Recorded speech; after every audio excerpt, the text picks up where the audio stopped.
Ketujuh, kesederhanaan, yaitu sikap hidup tidak berlebihan dan sesuai dengan kebutuhan. Kedelapan, kerja keras, yaitu upaya sungguh-sungguh dalam menjalankan tugas dan tanggung jawab. Dan kesembilan, kemandirian, yaitu tidak bergantung atau dipengaruhi orang lain dalam mengambil keputusan yang benar. Pendidikan anti korupsi harus dimulai sejak dini, mulai dari lingkungan keluarga, kemudian sekolah, dan berlanjut hingga perguruan tinggi hingga tempat kerja.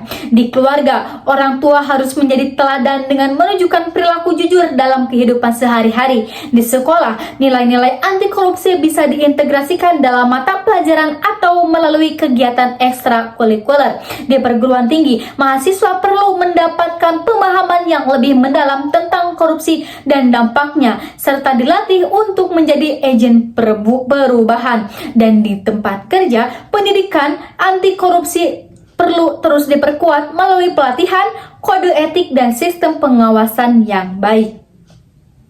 Pendidikan anti korupsi tidak cukup hanya dengan ceramah ataupun hafalan. Kita perlu menggunakan berbagai metode yang lebih efektif. Pertama, pembelajaran berbasis nilai, di mana siswa tidak hanya mengetahui apa itu korupsi, tetapi juga menginternalisasi nilai-nilai anti korupsi dalam diri mereka. Kedua, pembelajaran kontekstual, menggunakan contoh kasus nyata yang relevan dengan kehidupan mereka. Ketiga, pembelajaran aktif seperti diskusi, simulasi, role play, atau studi kasus di mana siswa aktif berpikir dan terlibat. Keempat, keteladanan dari guru, dosen, ataupun pemimpin karena tindakan berbicara lebih keras daripada kata-kata.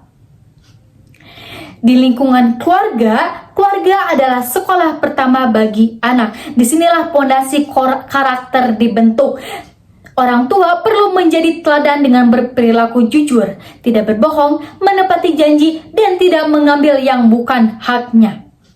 Orang tua juga perlu mengajarkan anak untuk bertanggung jawab sejak dini. Misalnya, bertanggung jawab atas mainan mereka sendiri, menyelesaikan tugas sekolah, atau membantu pekerjaan rumah. Selain itu, ajarkan anak untuk hidup sederhana dan tidak menuntut yang berlebihan. Jelaskan bahwa kebahagiaan tidak selalu dari barang materi. Dan yang penting, ciptakan komunikasi terbuka dalam keluarga di mana anak merasa aman untuk bercerita tentang dilema moral yang dihadapi. Di sekolah memiliki peran strategis dalam pendidikan anti korupsi. Pertama, integrasikan nilai anti korupsi dalam kurikulum, bisa dalam mata pelajaran PKN, agama, atau mata pelajaran lainnya. Kedua, ciptakan budaya sekolah yang anti korupsi, misalnya dengan menerapkan transparansi dalam pengelolaan keuangan sekolah, kantin kejujuran, atau sistem pemilihan pengurusan kelas yang demokratis. Ketiga, adakan kegiatan ekstrakurikuler yang mendukung pendidikan anti korupsi seperti klub anti korupsi, lomba karya tulis, dan poster anti korupsi. Keempat, guru dan kepala sekolah harus menjadi teladan. Guru yang datang tepat waktu, mengurusi ujian dengan objektif, dan tidak menerima gratifikasi dari orang tua siswa adalah contoh nyata pendidikan anti korupsi.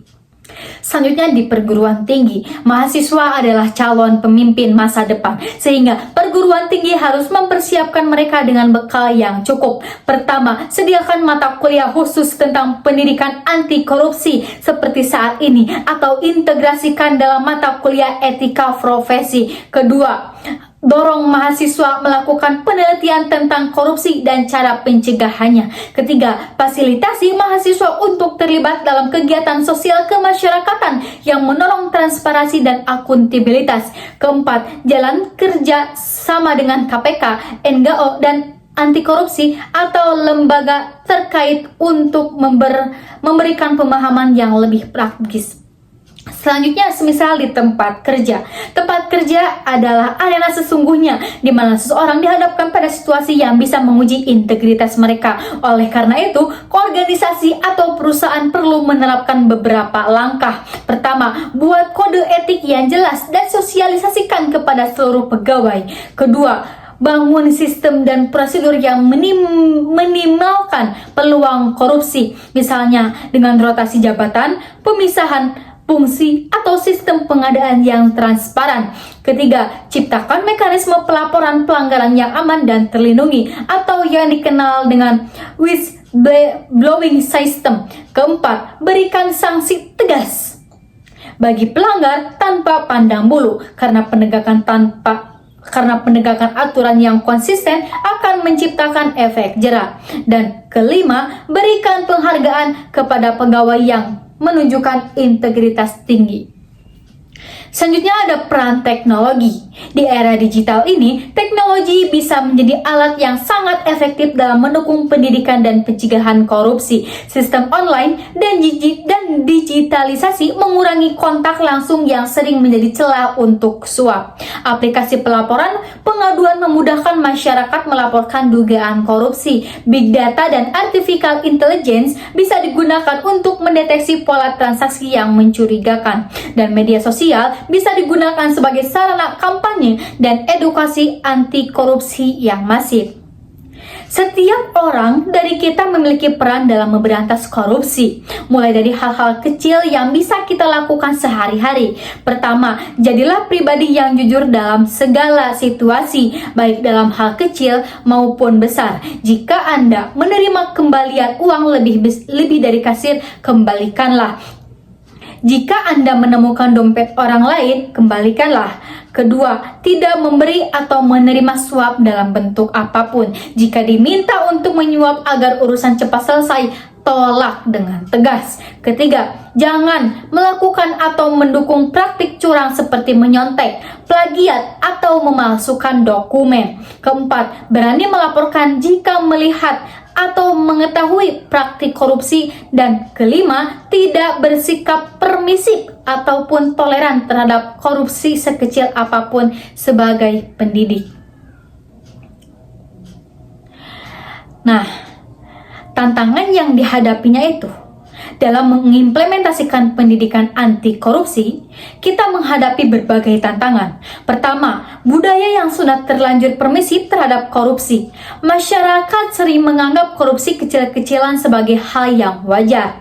Kedua, ketidakkonsistenan antara apa yang diajarkan dengan praktik yang terjadi di masyarakat.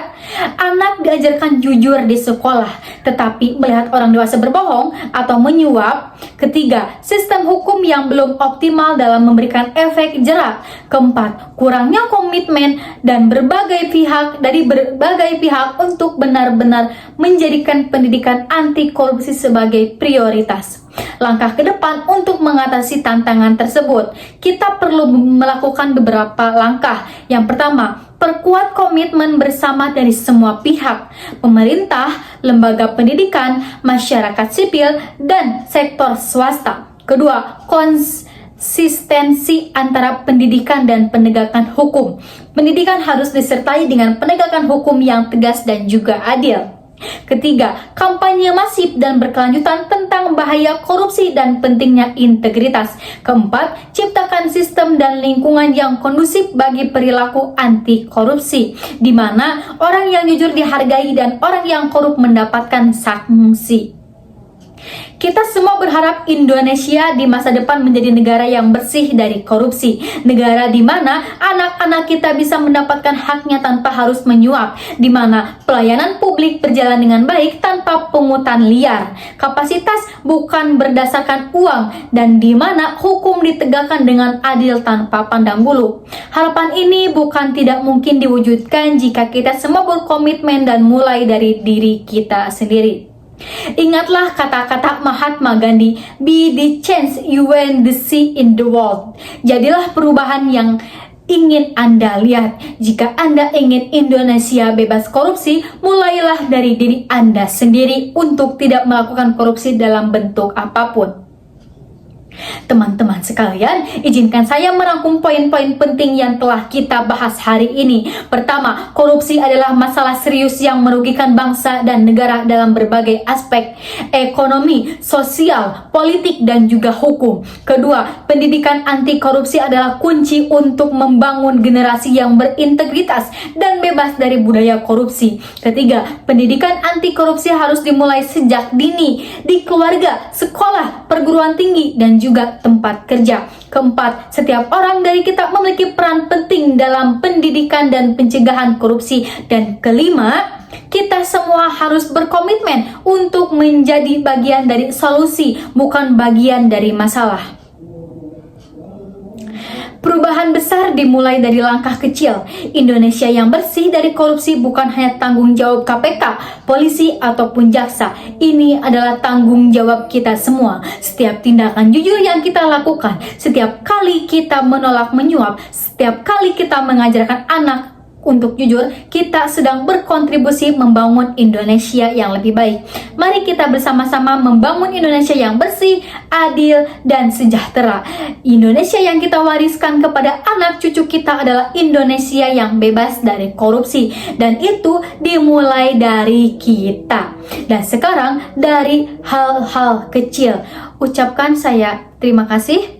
Mohon maaf apabila ada salah kata maupun perbuatan. Wassalamualaikum warahmatullahi wabarakatuh.